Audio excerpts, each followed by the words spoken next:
आप सबको मेरा एक बार फिर से प्रणाम। स्वागत है आपका विश्व शांति दर्शन चैनल में। चैनल की संकल्पना की है विश्व शांति के अनुयायी MIT के संस्थापक विश्वधर्मी प्रोफेसर डॉक्टर विश्वनाथ दा कराड जी ने, जो विज्ञान, अध्यात्म, धर्म और मूल्य आधारित सार्वभौमिक शिक्षा का प्रचार और प्रसार हेतु दृढ़ संकल्प है। चैनल का उद्देश्य शिक्षा के माध्यम से शांति का संदेश फैलाना है। आप देख रहे हैं संत धारा के वीडियोस और कहानी चल रही है संत तुकाराम महाराज की। पिछले हफ्ते आपने सुना कि किस तरह शास्त्रों में पारंगत एक उच्च जाति का ब्राह्मण रामेश्वर भट्ट संत तुकाराम के सामने विनम्र हो गया और उनका शिष्य बनकर शेष जीवन तुकाराम महाराज की सेवा में लगा दिया। रामेश्वर भट्ट तुकाराम महाराज के प्रमुख शिष्यों में से एक माने जाते हैं। अब सुनते हैं आगे की कहानी। एक बार चिंचवाड़ से मामा जी नाम के ब्राह्मण देहू आए और वहां उन्होंने अपना एक छोटा मठ बनाया। उनके शिष्यों की भी अच्छी संख्या थी। उन्हें मामा जी गोसावी के नाम से जाना जाता था। वो तुकाराम से ईर्ष्या करते थे और उनके साथ झगड़ा करने का मौका ढूंढ रहे थे। मामा जी ने विठोबा मंदिर के पीछे बगीचे में कुछ पेड़ लगाए। एक बार तुकाराम की भैंस बागीचे में आई और कुछ पेड़ों को रौंद दिया। तब मामा जी लाठी लेकर दौड़ते हुए तुकाराम के घर पहुंचे और उन्होंने इतना पीटा कि खुद मामा जी पूरी तरह से थक गए। परिणाम स्वरूप मामा जी के शरीर में दर्द होने लगा।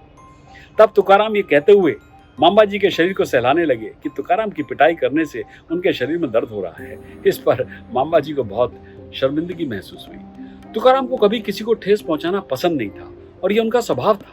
वो सबके सामने हमेशा ही विनम्र रहते थे। तुकाराम के लिए मामा जी की नफरत की एक और भी कहानी है।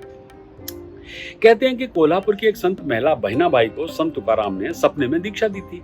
बहनाबाई एक ब्राह्मण परिवार से ताल्लुक रखती थी और वो तुकाराम की शिष्या बन गई थी।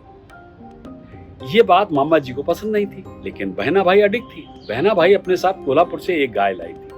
मामा जी ने इस गाय को चुराकर एक खंबे से बांध दिया। गाय को कोई भोजन और पानी नहीं दिया और उसकी अंधाधुंध पिटाई भी की। जब बहनाबाई ने तुकाराम को गाय के गायब होने के बारे में बताया तो तुकाराम ने भगवान से गाय की रिहाई के लिए प्रार्थना की। यह भी देखा गया कि गाय के शरीर पर पिटाई के निशान तुकाराम की पीठ पर दिखाई दे रहे थे।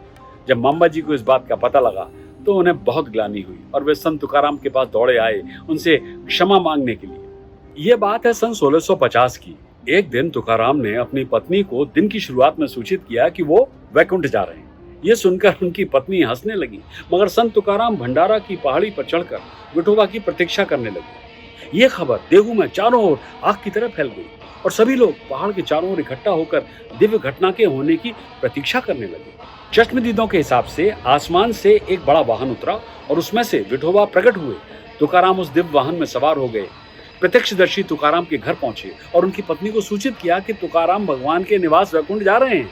उनकी पत्नी पहाड़ियों की ओर भागी देखने के लिए। आधुनिक भक्त अभी भी पहाड़ी पर इकट्ठा होते हैं और उनकी स्तुति गाते हैं।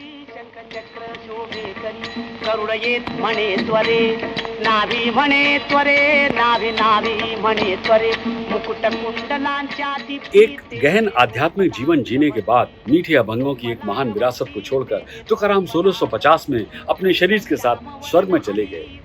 रामेश्वर भट्ट और तुकाराम के छोटे भाई कन्होबा और अन्य 3 दिनों तक नदी के तट पर रहकर कीर्तन गाते और उपवास करते रहे और तुकाराम से प्रार्थना की कि वो जहाँ कहीं भी हों उन्हें अपनी उपस्थिति का प्रतीक दें, कोई चिन्ह दें। तीसरे दिन तुकाराम की बजने वाली झांझ आसमान से गिर पड़ी और भक्त खुशी से झूम उठे और विट्ठल विट्ठल पांडुरंगा का नाद गूंज उठा। एक अभंग में तुकाराम के वैकुंठ से आने का कारण निम्नलिखित शब्दों में समझाया गया है। क्या है वो?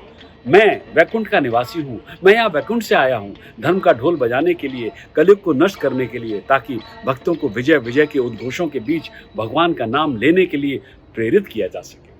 यद्यपि तुकाराम संत ज्ञानदेव और संत एकनाथ की तरह एक विद्वान नहीं थे और उनकी औपचारिक शिक्षा संस्कृत और मराठी पढ़ने और लिखने से आगे नहीं बढ़ी, लेकिन वे पुराणों और दर्शन पर कई मराठी कार्यों और कई संस्कृत ग्रंथों को पढ़ने के प्रति बहुत आकर्षित थे। उन्होंने प्रवचनों के माध्यम से कई कीर्तन और पुराणों की व्याख्या भी सुनी। ज्ञानेश्वरी और एकनाथ के भागवत ने उनके अभंगों का ठोस आधार बनाया।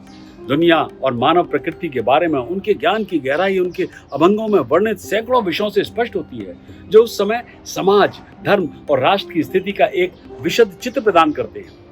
तुकाराम को अन्य संतों के विपरीत बिना किसी बिचौलिए की दीक्षा दी गई थी। शायद उनके स्वप्न में दिखे भगवान विठोबा और संत नामदेव ने उनकी प्रेरणा के रूप में काम किया होगा। तुकाराम जी ने अपने पूरे जीवन काल में 5000 से अधिक अभंगों की रचना की। उनमें से कई उनके जीवन की घटनाओं के बारे में बात करते हैं। जो उन्हें कुछ हद तक आत्मकथात्मक बनाती है। उनके अभंग आम लोगों के बीच बहुत लोकप्रिय हो गए, लेकिन रूढ़िवादी ब्राह्मण समुदाय से इन अभंगों ने केवल घृणा और उत्पीड़न को ही आकर्षित किया, क्योंकि इनसे उनकी लोगों पर बनी शक्ति का ह्रास हो रहा था, कम हो रही थी शक्ति उनकी। तुकाराम ने अपने अभंगों को एक विशेष पद्य रूप में लिखा, जो 3.5 फीट का एक रन ऑन दोहा था, जिसमें पहले 3 तुक थे, वो इस काव्य उपकरण के उपयोग में बेजोड़ थे, और अन्य लोगों ने उनकी उत्कृष्ट रचना क्षमता के बारे में अपनी मौन स्वीकृति के बाद व्यवहारिक रूप से इसे अकेला छोड़ दिया है।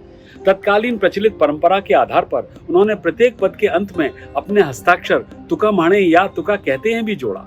अभंगों के अलावा तुकाराम ने कई अन्य छंदों को कई रूपों में लिखा, जैसे श्लोक, आरती और गौलानी। उन्होंने हिंदी में कुछ श्लोक भी लिखे। तुकाराम के अपने हाथ में लिखे गए कई अभंग पारंपरिक संग्रह में छपे अभंगों से काफी भिन्न होंगे, लेकिन वे वही हैं जो तुकाराम के झांझ वादक संताजी तेली जगनाड़े द्वारा लिखी गई पांडुलिपियों में पाए जाते हैं। ये दर्शाता है कि तुकाराम ने खुद अपने देहाती अंदाज में लिखा था। संत तुकाराम के 14 शिष्य थे और उनमें से प्रमुख हैं रामेश्वर भट्ट, गंगा जी और संता जी। लेकिन बाद में रामेश्वर भट्ट या किसी अन्य शिष्य ने इसे वो रूप दिया होगा जो वर्तमान संग्रह में हमें दिखाई देता है। ओहो, शंख का मधुर नाद, ये इस बात का चिन्ह है कि इस एपिसोड को यहीं देना होगा विराम। अगली बार सुनेंगे महान संत तुकाराम की आगे की कहानी। देखते रहिए, साझा कीजिए और सब्सक्राइब कीजिए विश्व शांति दर्शन।